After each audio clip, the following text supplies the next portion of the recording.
We are here with the HWPO podcast. I am your host, of course, Wex, and my guest today completes the HWPO training takeover, Aimee Anaya Everett.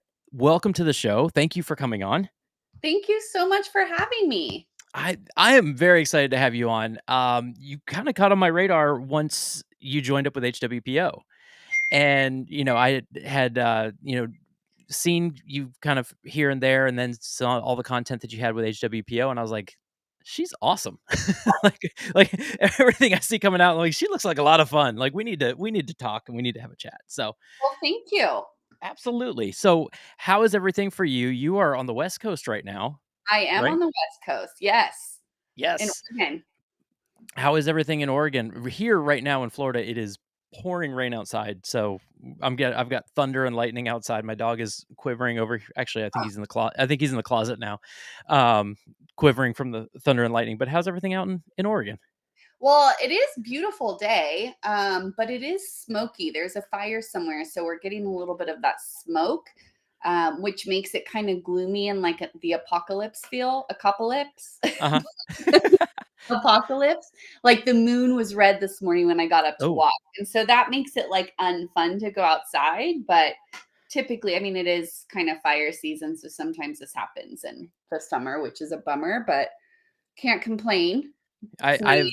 I've been to Oregon once, and it was beautiful. A little bit rainy when I went. I think it was October, September, Yeah. October, like kind of in like end of September, early October range. And we were in Portland, basically like right outside of Portland. Portland rains all the time. Gotcha. It's a very windy, rainy place. But where I'm in Oregon, it hardly ever rains. We like pray and beg for rain. We're like, please let it rain. So it's more like California here where it like hardly ever rains. And when it does rain, we get really excited because then we like put all these buckets outside and like collect rainwater to water my plants with and stuff because it's so exciting. I'm like doing the rain dance. I love it. I love it. And I've seen some of the pictures of the area. It's beautiful. It's Yeah, we live just in the beautiful middle of out there. nowhere in the mountains. It's amazing. Gotcha. And, so a little bit of background with you. You are the owner of Catalyst Athletics with your Yeah, I husband? co-own it with my husband, Greg. Yes. Yes. So tell me kind of where that started. We'll kind of jump into like the origin story, I like to say. Kind of your background, where you come from, and kind of how you tied into CrossFit. And if I remember my facts correctly, he has it was the fourth CrossFit box Yeah, ever. he did. He owned the fourth ever CrossFit affiliate. Back there, I think it was either CrossFit NorCal or NorCal CrossFit Okay. before Jason Khalipa took over that name of NorCal. So they were that he and Rob Wolf. I don't know if you know who Rob Wolf is. That's an ancient name in the CrossFit history. He used to run the nutrition certs within CrossFit. He's the paleo guy. So Greg and him opened the fourth ever affiliate, and I met Greg through my coach at the time, Mike Bergner. And Mike Bergner had been, he's been around CrossFit since the very beginning. And he used to take us to the level 1 certs at Greg Glassman's gym in Santa Cruz, like the original gym. And so we would go with him and help him. Back then it wasn't like the 2-day, cert that it is now. It was like an hour in the 1-day level 1 cert. I think it was called the level 1 back then. I don't know. It was the very beginning days of CrossFit. So I can't remember exactly, but he used to do like an hour presentation on the Olympic lifts. And so we would go with him to help him. And that's how I met Greg at Gotcha. one of those at Greg Glassman's original gym many, many, many years ago. That's awesome. I'm wearing the OG shirt just for, Yeah. true OG, in the space. Yeah. So, yeah, I got to actually hang out with Coach B and Sage at the games last year. Oh, When awesome. they were doing seminars and stuff in the center of the vendor village. Yeah. And so I got to hang out with them and talk to them. They're great people. Yeah. Wonderful people. Amazing. So, have you always been into Olympic lifting, or did it kind of start with CrossFit So and I then started transition over? No, I actually have never CrossFitted myself. I don't like Ah, I don't like the feeling. I've always been an Olympic weightlifter. I met, well, not always, but I met Coach Bergner at 18, and then he and I was a weightlifter with him. He taught me everything I know about the sport. He encouraged me to start coaching when that time has come. And so I had only been around CrossFit because of him and then my husband. With Greg owning the fourth ever affiliate, he was very involved in CrossFit at that time. And so I've been around CrossFit from the early stages. So I know the more old school methodologies, and I've just been around it since the beginning. And so that's how I have built my knowledge around CrossFit and how I've been involved in the sport. So first through Coach Bergner, and then through, and for that time, and then continued on with Greg. And then we owned a gym for a little bit, a little while. And when we started Catalyst Athletics, when Greg started it, he started it first before we were married. And then, obviously when you get married, it just all merges together. Of course. Yes, And absolutely. I started helping him with that. And so that is really how I got involved in CrossFit. So I think a lot of people don't know that. They just think, oh, I'm an Olympic weightlifting coach. But also, I have coached many CrossFitters. Sure. I coached China Cho and Jolie Gentry, who was the first ever winner, and Jocelyn Forrest. She won the NorCal Regionals once, and Tamara Holmes, and all these old school names that you don't hear much these days. And then I coached Cody Anderson for a couple years. I've helped Lauren Fisher. So I've been involved in the space over the years for a very long time, either helping CrossFitters with their Olympic lifting only or coaching them in both CrossFit and Olympic lifting, right? So, Yeah. um, like Jolie Gentry, for example, I programmed everything for her CrossFit and her lifting. Or like when I was helping Lauren Fisher, I only did her lifting. But when I was helping China, I did her CrossFit and her lifting. Or Cody Anderson, I did all of his programming. So it's, it just is, it dependent on where I'm needed and what I'm needed in that time. And so, I learned just from being in the space and coaching the athletes, and from every CrossFit athlete I coached, I learned more, and I just get all these tools in my toolbox on how to be a CrossFit coach. But so I think that's my whole life story with that. Yeah, you're So, kinda like the multi-tool. You can come in yeah, and, like, really help anywhere and everything. I think it helps me being an Olympic lifting coach for elite CrossFitters because I also understand the sport of CrossFit as well. Yeah. Uh, so it's, I'm able to program and help them in a way that also carries over to their CrossFit.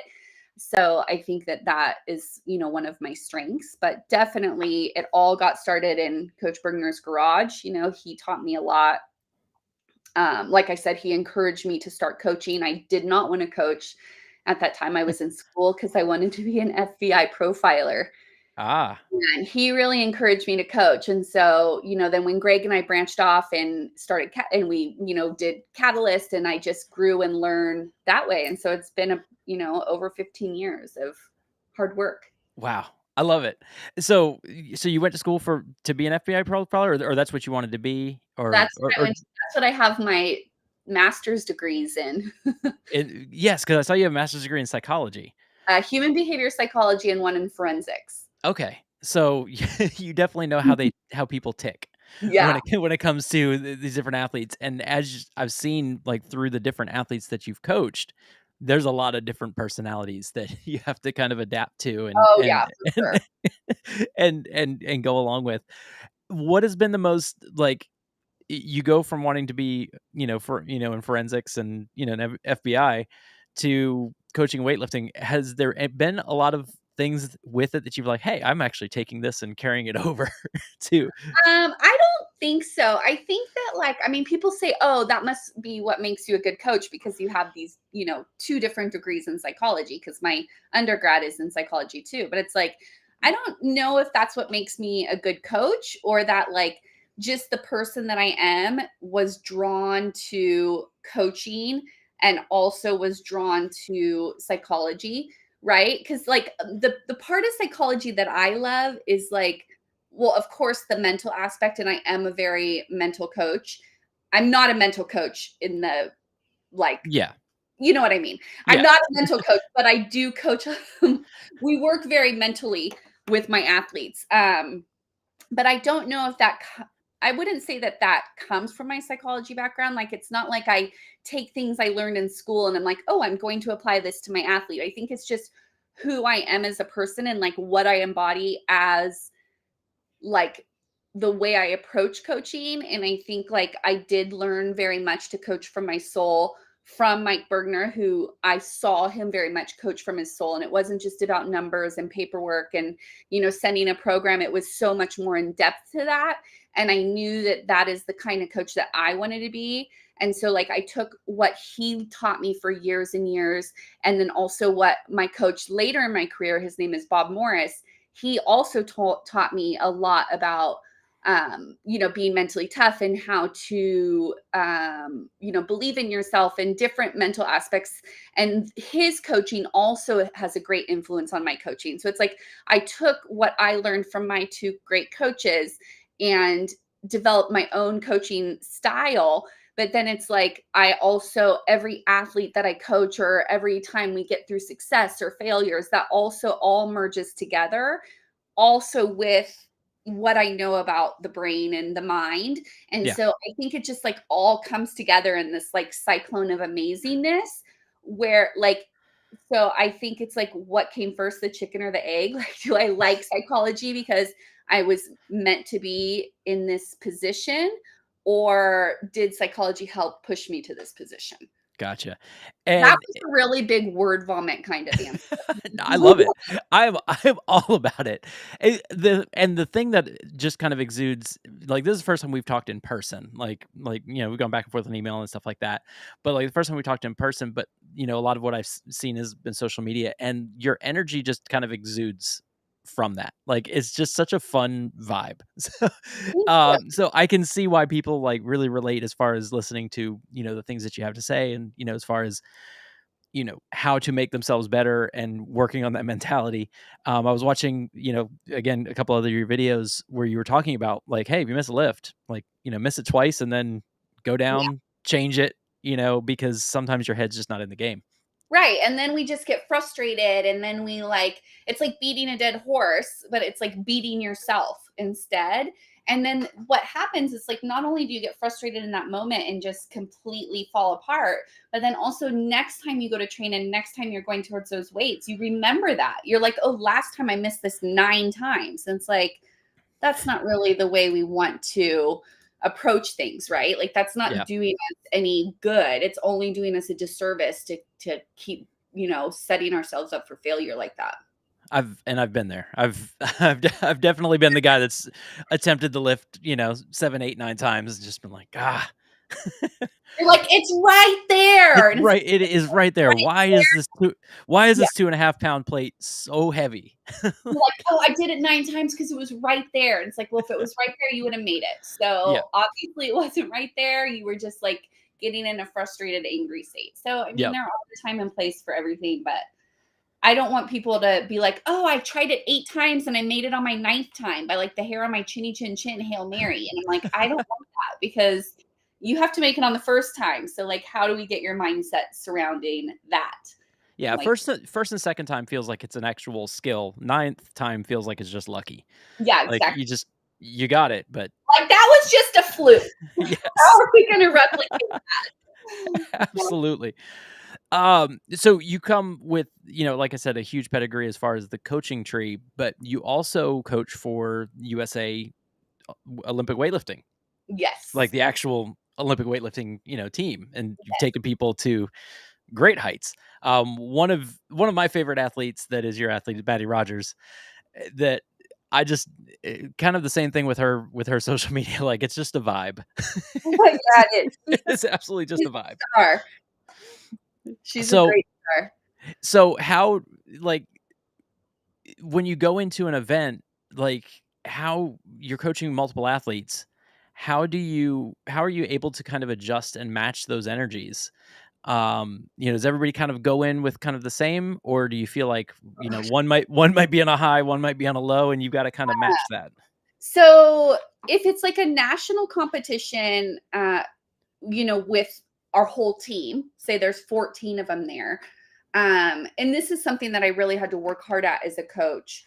And, I actually worked on it with my therapist and different tools that I had to develop as a person so that I could show up for each person as if they were my only person that day. Because sometimes what happens is if, you have 7 lifters in a day at national championships, let's say, and the third person you coach had just a terrible day, and she was emotional and crying and bombed out, and it was just a disaster. And that is really hard emotionally, to not only be there for your athlete and like give them the words that they need, but also as a coach, because a lot of times you get these feelings of like, what did I do wrong? How did I fail her in her program? Or were we not prepared? Or was she not peaked? Or, you immediately go into this self-blame, like, oh gosh, is this my fault? And you kind of have to evaluate, but also it kind of puts you in a bummer mood. It's easy to be in a great mood when your athletes do well. But when something goes wrong in the competition, whatever it may be, it does bring you down and put you in a bummer mood. And if you have someone in the very next session, you have about 10 to 12 minutes to get your shit together, before that new person comes in. Because if you take everything that happened in this session into the next session, that's not fair to that athlete, because then they're going to Yeah. feel that energy, and they're going to feel your, whether you're disappointed or upset or emotional, they're going to feel that, and that's going to then affect their performance. And so it's like, you I really work hard to be able to, like, okay, that session is done, I'm going to make some notes, we're going to deal with that later, but like I have to get my mind right, kind of reset, it's like take two, Yeah. and get ready to be fully present and here for this new athlete. Because what happened in this past session, it doesn't mean it's going to happen here, and you have to like show up in the best possible way. And I mean, it wasn't easy for me as a young coach. I would like wear my emotions on my sleeve, or I was not able to, like, I mean, this is years and years and years ago, I wasn't able to stay calm and collected on the outside and like all happy and confident, when in the inside I'm like literally shitting my pants, with nerves or whatever. And Yeah. so that's just something that you learn with experience, because every athlete in a day deserves to have you at your best and fully present and focused on them, and not on what just happened in the last session, whether it's good or bad. Because even if the last session was so great and the person won all these medals and broke records and just had the greatest day, you also don't want to take that into that next session and put that pressure on the next athlete. Like, oh, well, look at what so and so did. They did all great. So let's go follow that. You Yeah. just have to really like set a clean slate for each athlete. And, with Maddie, when we're at worlds and stuff, right now in Olympic qualification, she's my only athlete there. So I only have to focus on her. Sometimes at Worlds or Pan Ams, I have 2 athletes, her and Jules. But with this Olympic qualifications, Jules is not on the Olympic track. So she's not Mhm. at these same competitions. And so I'm able just to fully focus on Maddie. But even then, like sometimes I'm internally completely shitting my pants. And it's not because it's I'm not confident or I don't believe that she's prepared. But at these international competitions, you really have to be prepared for anything, and anything can go wrong. Yeah. Sometimes we show up and the food isn't the greatest, and you can get sick, or there's no toilet paper in the bathroom, or I mean, just a bazillion, jet lag, a bazillion things. And so those kind of like all of the outside control, the things that are outside of our control, sometimes make me nervous and like unsteady. And so I have to really just kind of maintain a level of cool about me. And so it's easier for sure when you only have to focus on one athlete, but you still have to like keep yourself in check and make sure that you're taking care of your own self-care so that you can be ready to absorb and help your athlete through all of their nerves and their panic and their ups and downs and their training and all of that. Yeah. And some of my favorite clips is actually seeing your response to their lifts. Embarrassing, like when I go crazy. I love it. You I shouldn't be try to hold it embarrassed. It's together. amazing. I tell myself, "Just hold it together. Just stand here and clap." Like, "Hey," but oh my gosh, I can't. No, It's good. You have to. You show that emotion, and I think that's what is so endearing about it, is it because you can see like, you see the coaches where, okay, somebody goes up, they hit their lift, and, like you said, they're just like a little golf clap, and they're like, "Alright, cool. Let's go to the back." But you don't really feel like they're invested. Like, Yeah. you're invested. So So funny that you said that. My friend Nat, he owns Hook Grip and he's the Hook Grip photographer. I don't know if you're familiar oh, with yeah. Hook Grip, but Oh, very um mu I love those videos where they do the oh yeah, lift and then they do the slow motion. I just yeah. I could Um sit and scroll it for hours. we were at some competition and it was just like, oh, we were just like training through it. I think it was like a nationals or something. And Maddie did 112 and it was an American record. But I wasn't like overly excited about it because I already knew that's just what we were doing. It was just part of the training plan. Like it wasn't at an international competition or for anything. It was just like more for us. And so I just was like clapping and I didn't go crazy. And he texted me, he's like, "What's with the golf clap?" I was like, "I'm sorry." I was just like so routine. And it was just like it was like such an expected routine number. Like we knew it was going to happen. It wasn't like a do or die type of lift or it's something. Just wasn't overly excited. I was just like, okay, yay, that's it. Let's scratch the third. We're going to do our clean and jerk and move on. And so he's like, "Can we never have that golf clap again, please?" It was See, it's your staple. Like, that that is you. Like, it's not, you gotta go crazy when they hit their lift. So, taking a competition like that, where you've got, it's, obviously there's times and things, and they have a specific like set, but they can set up, they can make sure they hit their lift and all that, and they have a certain time frame in which to do it. Going from an atmosphere like that to then going to an atmosphere like the CrossFit Games or semifinals, oh, how is that? Because, sometimes it's, I mean, at Olympic weightlifting, they can walk up, they can set up, they can get ready to go, but we saw it at semifinals, the 800-meter run, and then or was it run first and then snatch? Yeah, yes. run first and then snatch. Mhm. So you have this whole, whirlwind of emotions with that. So how does that transfer for you as far as, like, watching those two types of things? Oh my gosh. I mean, I'm obviously always nervous because at that point, it's like you know what your athlete is prepared for and you know what they can make, but it's like so out of your control.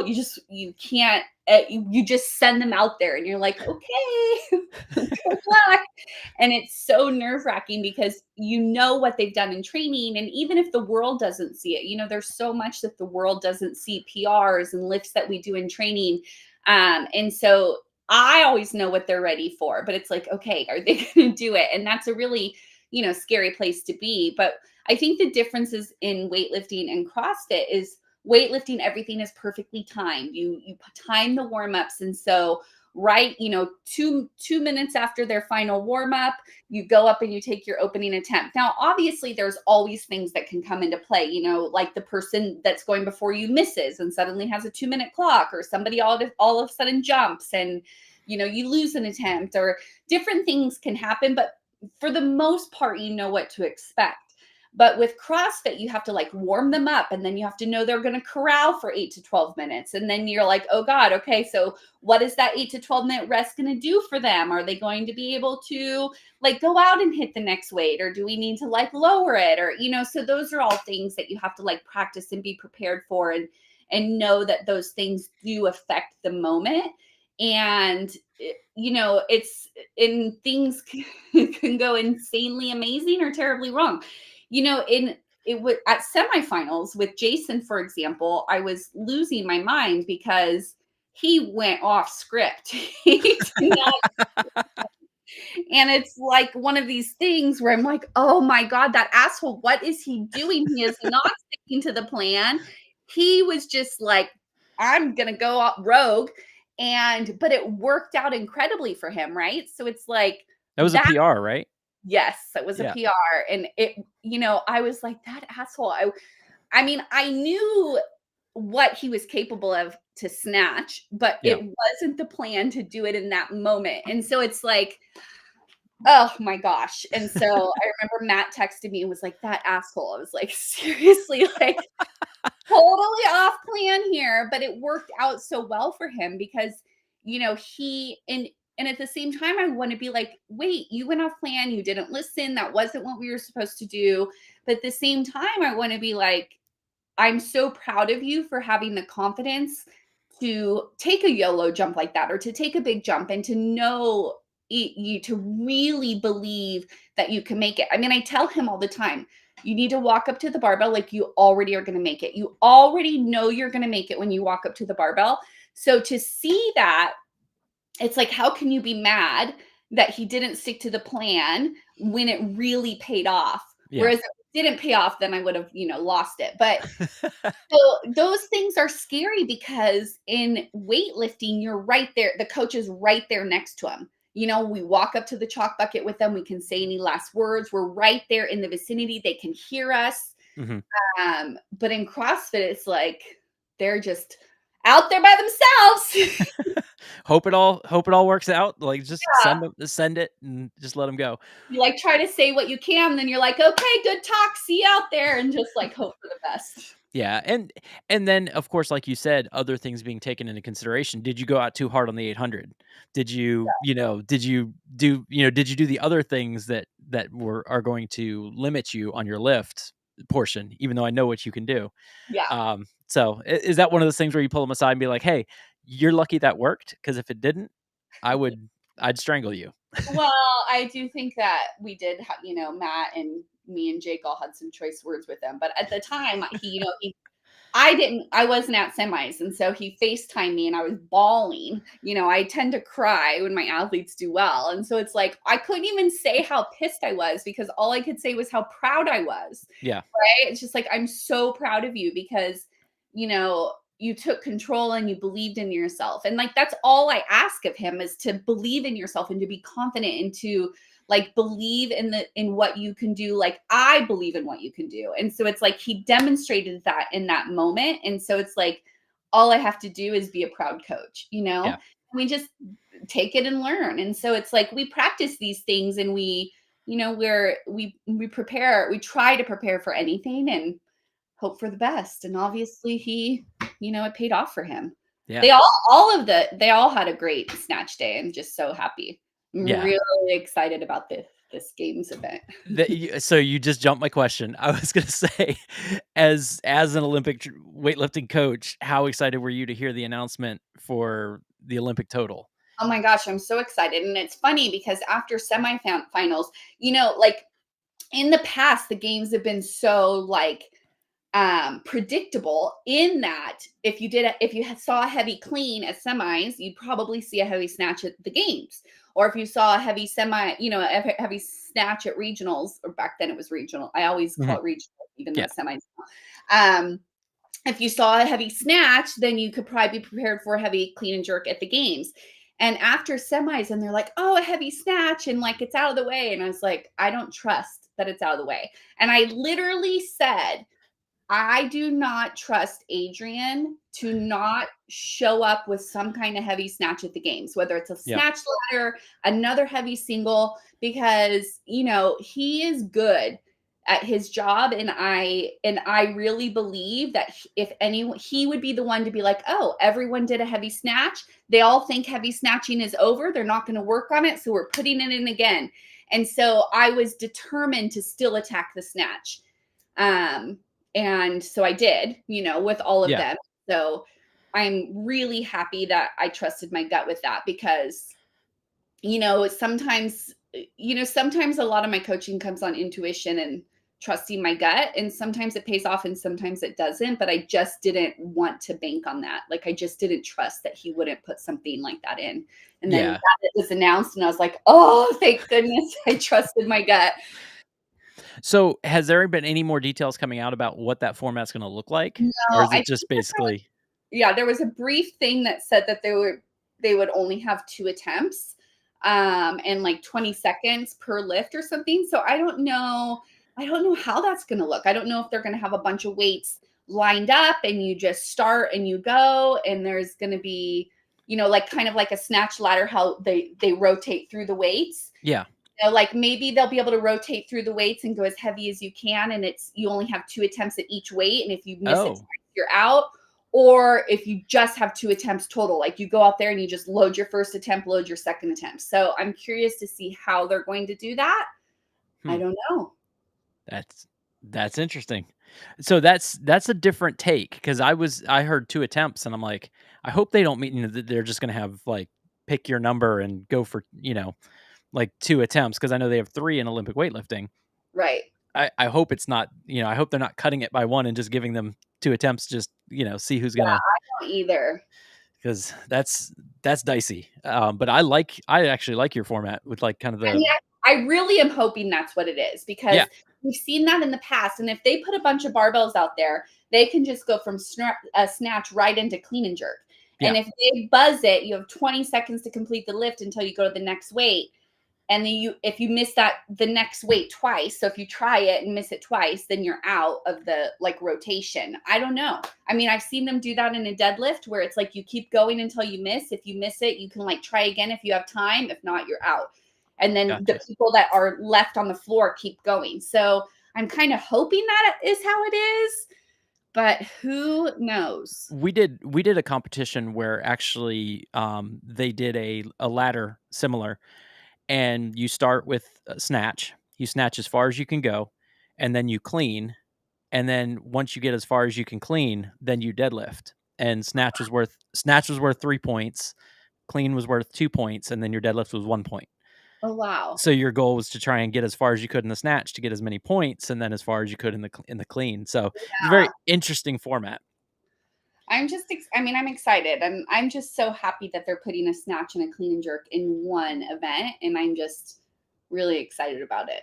Yeah, it's gonna be. I think that's the Saturday event. Is that the Saturday night event? And I'm just so excited because I know how prepared our athletes are for that, and I'm just excited to see all of the hard work pay off. Like not only in that event, of course, Yeah. I'm happy about a snatch and clean and jerk event, but just every, every event. I'm just And happy. you're gonna be in Madison. I will. You're gonna be hosting classes in Madison. I am. I W have 5 different classes. Okay, so I think I saw 2 of them at Big Dane. Yeah, so Um, there's 3 different days. One day I do 2 like, in the morning and the afternoon on okay. Thursday, snatches, and then Friday morning I have a snatch class, and then Saturday morning and Saturday afternoon I have clean and jerk. I would tell people to go to the GoWOD website and sign up, but it is full. They You sold out it sold out, like, in under 15 minutes. it's wait list only. So I'm gonna try and pull some strings and be like, "Hey, Matt." Yeah. All of our HWPO classes sold out, like, in minutes. Yeah. And I didn't know about it. I just saw I just saw something in passing today and I was like, "Oh, I need to go do that." And then I saw it was the 21st. I was like, "Oh, it Yeah, opened on the 21st? There's no chance." there's a So, wait list. yeah. So, I'll be calling O'Keefe. I'll be sending him a text, be like, "Hey, if I just kinda roll in, You you just kinda fit in. sneak me in maybe?" But, so you're doing classes. I'm sure you're gonna be by the HWPO training booth. Yeah, I'm doing a meet and greet on Friday Okay. at oh gosh, let me check the time. I have so And many I'm times in my head. Oh, no, I know. Um, at noon, At noon. a meet and greet at the Perfect. booth. And then also I'm doing a talk. More details to come on that. Okay. Um, Got so a little that'll TED Talk going on. yeah, I have a busy schedule. I'm I so love excited. it. I'm so excited to meet everyone. I couldn't believe my classes sold out so fast. I was like, "Oh my gosh, that many people want to come learn from me." They sold out in minutes, and I'm just so humbled and grateful. Yeah. I mean, it's part of that HWPO training effect. Yeah, Everybody has jumped on board and is all about it, and you are in that group. So, backtracking a little bit, how did you get attached to HWPO? Like, how did that come about? they called me. Oh, They called me. They they were called sc me they were up. scouting. Yeah, they called me up. It's the I had coached Sammy a little bit a couple years ago for about a year in weightlifting. She had approached me through a friend and was like, hey, I want to, really follow a weightlifting program. I want to do a meet, but not a real meet, just like a mock meet in my gym. And, will you coach me? And so I started coaching her and we just connected and she reached out to me and said, hey, I'm going to get you in contact with O'Keefe. And they talked to O'Keefe and Matt, and here we are. So I didn't even know it was a thing. And they called me up and then I got off the phone and I cried. How has it been since joining? Like, I mean, look, I'm with the, in my, I'm not even biased because I'm part of the team. yeah, I mean, I am biased, but I am with the greatest team on earth. It's, I feel so every single day when I go for my walk, I say everything I'm grateful for. And every single day I say how grateful I am for O'Keefe, Sammy, and Matt, and just the opportunity to be with HWPO. Um, I think that, people in life are given opportunities, and you don't just give them. It's not like this thing that falls out of the sky. I mean, you work hard, and the harder you work and the longer you work, and if you just put your head down and work, these opportunities come to you. But you can't just like take that opportunity and be like, oh, everything's great now. You actually have to like take that opportunity and run with it. And I'm very grateful that they trusted me to take that opportunity and to make something with that opportunity, right? And I do work really hard, and I'm so grateful that they saw something in me that they wanted to be a part of what they were building. And I'm so grateful for the relationships that I have with my athletes now because, my HWPO athletes now because of that. And I'm so I'm so grateful to be on a training team with Matt and be one of his coaches because I learned from him so much, and it's like incredible to learn from the best and to be able to walk alongside the best and to be able to be with him coaching the best. And like we're really focusing on the legacy lives on, the HWPO legacy lives on, and that is Matt's legacy living on through us, his coaches, and mhm, our athletes, and what we're building with HWPO. And I'm just so proud to be a part of that every day. And I'm so grateful, and I just love the fuck out of it. Am I allowed to cuss on this? you Sorry. are. It's Um, all good. Yeah, do it. it's it's such a I feel I mean, Greg and I have worked alone for a long time, and I haven't had a boss in a lot of years.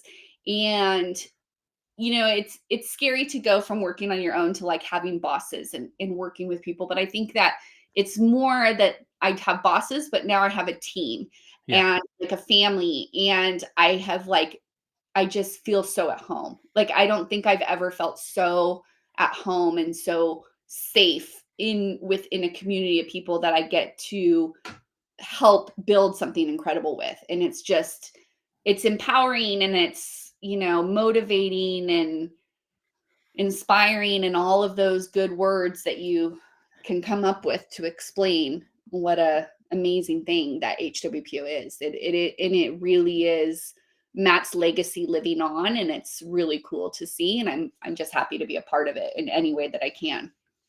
yeah, and it seems like all the people, like, you see the relationships, and obviously, there's a lot of stuff on through social media and things like that, but it just seems like there's such a family knit with everybody. Like, even with talking to O'Keefe and talking to him about, everything that's going on and how excited everybody is that there's a baby Fraser coming, which is super exciting. And like it's just like this whole family of people that are, nobody's related, but they're all coming together as a family, with HWPO. And it's really cool to see.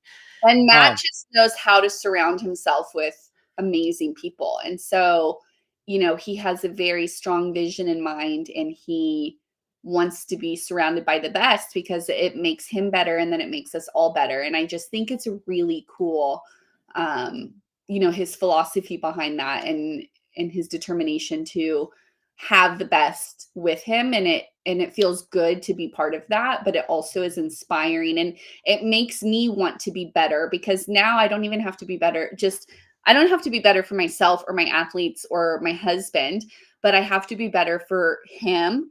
And it's just motivates me to keep like learning and growing and being better because I don't want to disappoint him. Him or Yeah, it is one of those things, it's like, he has an air about him, like, when he comes into a room, he does kind of just kinda takes over the room. yeah. It's just like, you're like, "Oh, yes, okay, we wanna make sure this wanna make sure this is good." I don't Um, care what anyone says. He's literally the greatest of all time. oh, he was so nice. I got to interview him and O'Keefe at Wadapalooza, Oh, this really? this past year, so we were up on stage and, got to chat and talk. Actually, I interviewed him a couple times because I did the champions panel as well. And he was so hilarious, when we were up there. I'll tell a little story. When we did the champions panel, they did a Q&A, and so I was moderating and doing all the questions, and then for, like, the last 5 or 10 minutes, they're like, "Hey, go up into the stands and get questions from people."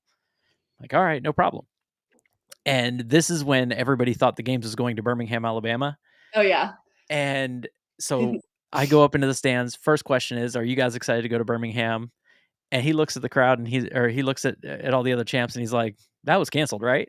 He's like, "Everybody knows everybody knew that, right? That's canceled?" And Oh my so gosh. I play it off because I just talked to Don Fall and I was like, "No, Don Fall said that, no decisions have been made, blah, blah, blah, blah, blah," and I kinda brushed it under the rug. We wrap up, I come down out of the stands and he's like, "Oh, shit." He's like, "I am in so much trouble." I He's let the like cat out of the bag. he's like he he had some other choice words, but he was just like, "Was it bad?" Like, he's like, "How bad was it?" I'm like, "Dude, it wasn't that bad." Like, we kinda played it over, but he was cracking jokes about it. He's like, "Yeah, dude," he's like, "I know 100% we're not going to Birmingham." Oops, sorry. Yeah, oops. But it was cool, it was fun. So kind of cycling through different things, jumping to a completely different subject. So you have awesome tattoos. Ah, thank you. So, yeah, I've got, my arm and stuff done. So, are you going to be in the booth doing the HWPO tattoo, or I were you told you're not allowed to get it? don't know. I just think that that's kinda weird. Yeah. Well, so O'Keefe said he's getting one. Yeah, I think O'Keefe it's said he's getting one because well, he said that, he only gets ones that are, have a deep personal meaning, like, he's got his I think his mom's signature yeah, and things like that. So he's like, "This is, important to me," and that. Jake came on the show and he said, "Yeah, Sammy said we're not allowed." yeah. He said he said nobody is allowed to get it. I think we mentioned I mean, I don't even remember the conversation. It was, like, in the early stages of talking about, Matt's brother coming, and I was like, "Oh, yeah, I'll totally get one," and Matt's like, "No, you won't." But it was, like, joking, but I think, like I mean, it's different if, like, the HWPO fans get one or the Yeah. HWPO, like uh, members, like our hard workers, we Mhm. call them, and we don't call them members, we call them hard workers. But for Yep. those of us who aren't familiar, for those people listening who aren't familiar with the HWPO community, they're the people. They are technically members. We just call them hard workers. Yes. Like I think it's appropriate for them, or I think it's appropriate for O'Keefe or Matt to get it. But like the rest of us, I just don't feel like it's appropriate. I feel like it's kind of like a coach getting a tattoo or like a random person getting a tattoo of the Olympic rings if they themselves weren't an Olympic athlete. Gotcha. Eh, That's how it makes me feel. And it's yeah. not that I don't like live by everything HWPO stands for, but it's like I don't even have a catalyst tattoo. It's just kind of not appropriate. Well, I mean, that's also similar, like, with me and my wife, we went and got matching tattoos, but not matching tattoos, if that makes any Yeah. sense. Like, Oh yeah. we got tattoos, but we don't do the names, Yeah. like, no names, because that's, like, the kiss of death. Like, you Same don't with put your significant other's names. What's that? Greg and I are the same. He has a like an A and I have a G, but it's like we don't do like the whole thing. So we did Harry Potter tattoos. Oh, I S love Harry Potter. Oh, yes. So you would get along with Jason very well then. Okay, first tell me about your Harry Potter tattoo, and then I'm gonna tell you about Jason. Yes, so on my right leg, I got the Deathly Hallows, and it's got the Elder Wand as the middle wand, of course, for the Deathly Hallows. And then on her forearm, she got the Deathly Hallows, or she got the Elder Wand with script coming out of the tip of the wand that says "Mischief Managed." Oh, I love it. And Uh, then yes, and then on the inside, I don't know if you can see this, is yeah. the Harry Potter time turner. Oh my gosh. Is the time turner from oh, I can see it. Which one? Prisoner of Azkaban. Yeah. Um, so I have that because all the clocks that are on my arm are all dedicated to one of my children. So I have four. Oh, I love We have that. four. Yeah, we have four kids together. So I've got four pocket watches, each set to the time. The time is the date that they were born, and then the Harry Potter time turner to signify that you can't turn back time. Live in the moment, kind of that whole thing. So kind of tying the whole thing together. Um, so I have always loved Harry Potter, but not like the way I love it now. So I've watched all the movies. Mhm. I like doing Harry Potter Legos. Like that's an anxiety treatment for me is sitting down and doing Legos. I love Uh, Legos. and and I have a daughter and she was very into Harry Potter. And so I was into it in that way. And so last year, I think around September, Jason's like, can we do a book club and read Harry Potter? And I was like, okay, who's going to be in the book club? Me and you. Like, okay. And so he started reading it first, and I was like, I just kept putting it off. I really love like thriller books, like Mhm. mystery killer, serial killer, thriller, whodunit books. And I was like, I don't want to read Harry Potter because I love the movie so much. I didn't want to ruin it for me. And Oh, so completely the opposite. yeah, I didn't wanna ruin it. Like, I didn't wanna ruin my love for the movies, and so Yeah. he kept pestering me like, "Why haven't you started this? Why haven't you started?" So I was like, "Okay, I'm gonna start the book." And then I was like, "Oh, fuck." I got sucked in. And so I read all the books with him, and I'm a really fast reader. So I would get ahead of him, and then he would be like, okay, well, I want to talk about this, but like, don't tell me what's coming in upcoming chapters. Like, don't tell me what's happening. Like, just pretend you've only read as far as me. And we would talk about it. And it was like just a really amazing thing for the two of us. I love that kid. That's Uh, awesome. Jason, not Harry Potter. I mean, I love Harry Potter too, Well, but yeah. Yeah. um, it was such an amazing thing for us, but also it like made me love Harry Potter even more because I read the books. And oh my gosh, you have to read the books. Like Yes. it's a whole different universe. And then it also made me love Harry Potter more because I saw the whole universe through Jason's eyes as well. And it was just really special to me. And it's like something that I'll hold dear to my heart forever. And I hope he doesn't hear this because he's going to tell me I'm sappy, but Well, I think he was the same way. He had watched all the movies, yeah, but hadn't gone back and read the books. yeah, And the exactly. and the books blow the whole thing so I know. much further open. I'm like, "Oh my gosh, this is amazing." We would text each other and be like, holy shit, can you believe this? It was just a really cool thing for us. And I'm really happy that, we experienced it together. Yeah. Bonding. Now, have you been down to Orlando and I gone to have. Universal? Okay. Not since I've read the Harry Potter books, but before, because my daughter, at that time, she wanted to go. So we had Yeah. taken her to one in LA or in California and to Disney World, because she wanted to buy the wand and go through the whole Harry Potter thing. But like at the time, it didn't mean as much to me because I hadn't read the books, and you really have to read the books. Yeah. So, but you haven't been to the one in Orlando? Yeah, I have. Yeah. Oh, okay. Oh, you said Disneyland in So California, we went to so the one in California and okay. then we went to the one by Disney World, like at Universal there. Yeah, so there's Universal and then there's Islands of Adventure, and Yeah. they've got them joined together by the Hogwarts Express. We took it and I loved that thing. They're opening a 3rd one. What? So there's a new place called Epic Universe, which I think is opening next year or maybe the year following. They're building it now, which they're going to add another section that's Harry Potter. So, like, In all 3 parks will Florida? have Harry Potter. Yeah, in Florida, like, just down the road from the other 2. Oh So, my gosh. yeah, it's called Epic Universe, and it's supposed to Mhm. be amazing. So, we'll see.